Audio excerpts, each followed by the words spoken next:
Hello दोस्तों, नमस्ते, प्रणाम। मैं पुष्पा राय यूपी 45 से स्वागत करती हूँ अपने यूट्यूब चैनल में। तो दोस्तों, मेरे चैनल का नाम है पुष्पा राय यूपी 45। दीदी के चैनल का नाम है रंजना सरगम। तो दीदी के चैनल के माध्यम से और हमारे चैनल के माध्यम से बहुत ही प्यारा प्यारा गीत आने वाला है। आप लोग कमेंट करके ज़रूर बताइएगा कि हमारा गीत कैसा लगता है।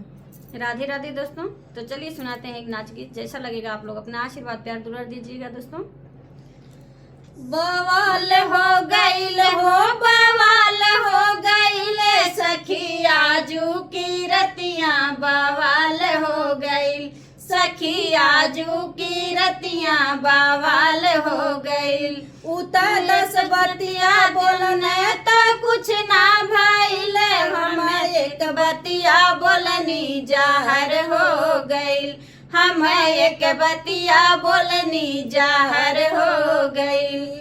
जहर हो गईल हो, जहर हो गईल, हम एक बतिया बोलनी जहर हो गईल, हम एक बतिया बोलनी जहर हो गईल। सखिया जू की रतियां बवाल हो गईल, सखिया जू की रतियां बवाल हो गईल। उता 10 गरिया देहने तो कुछ ना भइल, हम एक बतिया बोलनी जहर हो गईल, हम एक बतिया बोलनी जहर हो गईल।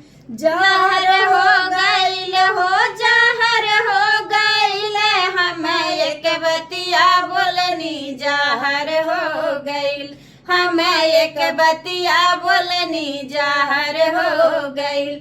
सखिया जू की रतियां बवाल हो गईल, सखिया जू की रतियां बवाल हो गईल। हे बवाल हो गईल हो, बवाल हो गईल, सखिया जू की रतियां बवाल हो गईल, सखिया जू की रतियां बवाल हो गईल।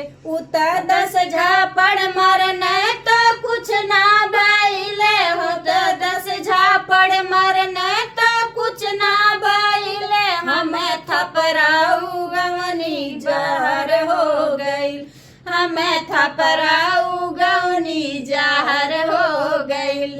सखिया जू की रतियां बवाल हो गईल, सखिया जू की रतियां बवाल हो गईल।